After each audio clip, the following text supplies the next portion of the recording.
Alors dans les deux premiers tomes qui vous ont été proposés, on vous a montré un cheval qui se déplaçait facilement dans la franchise et la régularité de ses allures et dans une attitude la plus harmonieuse possible. Le croquis qui est ici, le croquis du haut, peut représenter à peu près convenablement tout ce que l'on demandait à ce cheval qui se déplace dans ce qu'on pourrait appeler l'équilibre horizontal. Il est à peu près d'aplomb, ses bases ne sont pas encore très rapprochées, il s'en va l'encolure soutenue sans raideur, sans bien entendu renverser son encolure, sans non plus la mettre trop en bas parce que ça mettrait du poids sur les épaules. Sa nuque est le point le plus haut et son chanfrein est légèrement en avant de la verticale. Sa locomotion est aisée et le cavalier, dès le début, va chercher l'activité qui va se traduire chez le cheval dans ses 2 premières années de dressage par une certaine amplitude. On va chercher des foulées amples sans qu'elles soient rapides et déjà chercher une certaine élasticité. Alors dans les 2 tomes que vous allez voir maintenant, nous allons passer à une phase ultérieure du dressage qui est tout aussi intéressante mais qui est probablement un petit peu plus difficile à mener, c'est l'approche du rassemblé. Le cheval, dans sa locomotion, a parfaitement régularisé ses allures, qui sont complètement symétriques. Son attitude est toujours harmonieuse, son encolure est un petit peu soutenue sans raideur, sa nuque est le point le plus haut, et il commence par la poussée de ses postérieurs sur une main qui reçoit l'impulsion et qui la canalise et qui éventuellement fait quelquefois un peu opposition à l'impulsion, il commence à se ramener. Il se ramène par une opération essentielle dans la bonne équitation, qui est de tradition dans notre pays, dans un mouvement qui part de l'arrière et qui va vers l'avant. Le ramener est une opération qui s'obtient parce que le cavalier fait légèrement opposition à l'impulsion. Ça part de l'arrière et ça va jusqu'à la main du cavalier. Le schéma numéro 2 représente assez bien cette deuxième phase qui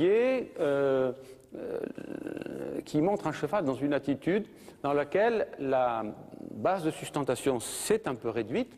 Comme vous pouvez le voir, elle s'est réduite parce que ce sont les postérieurs qui s'avancent vers les antérieurs. Ils ne s'avancent pas trop, ils s'avancent parce que les hanches se sont un peu abaissées. Il n'est pas question de continuer à engager très fort le cheval vers l'avant dans l'approche du rassemblé parce qu'on irait vers l'acculement. C'est une notion qui n'est peut-être pas simple à comprendre, mais qu'il est très important de préciser dès maintenant. L'encolure s'est arrondie, elle s'est plus arrondie d'ailleurs qu'elle ne s'est élevée, la nuque est le point le plus haut, le chanfrein s'est rapproché de la verticale. Avec le 3e schéma, nous sommes dans l'approfondissement du rassemblé.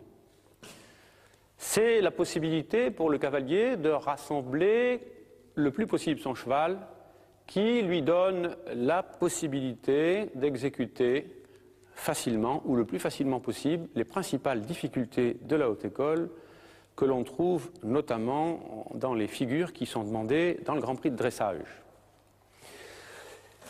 Il faut maintenant pour le cheval, dans certains mouvements, en particulier dans le piaffe, dans la pirouette au galop, certains mouvements qui demandent le plus de rassemblés possible, il faut qu'il puisse s'asseoir davantage tout en se grandissant d'autant et tout en restant en main. Ceci est possible si le cavalier a conduit une gymnastique progressive dans la flexibilité qui aura amené son cheval à pouvoir fléchir dans ses articulations et s'en aller aussi avec facilité de côté. C'est-à-dire s'il a conduit une gymnastique d'assouplissement longitudinaux et latéraux les plus développés possibles. Dans cette mesure, le cavalier va pouvoir rassembler son cheval comme il le faut dans le piaffe et dans la pirouette au galop par flexion accentuée suivie de détente.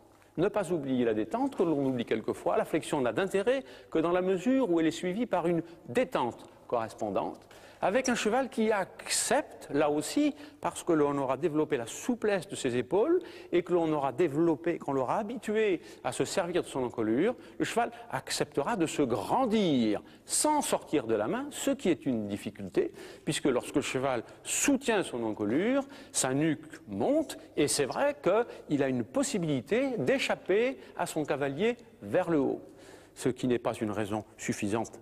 Ceci étant dit, pour que le cavalier dresse son cheval vers la haute école en lui mettant en permanence le bout du nez vers les genoux. Ceci s'oppose au soutien de l'avant-main. Le troisième schéma résume à peu près cette attitude où les postérieurs se sont encore plus rapprochés des antérieurs, mais pas trop cependant, la base de sustentation est réunie, parce que les hanches se sont abaissées et le cheval se grandit. C'est le cheval dans la mise en main. Le rassemblé complet implique que le chanfrein soit sur la verticale et que le cavalier continue à conduire son cheval avec une tension des rênes qui soit légère. C'est la demi-tension des rênes, c'est l'impulsion dans le rassemblé, c'est la mise en main.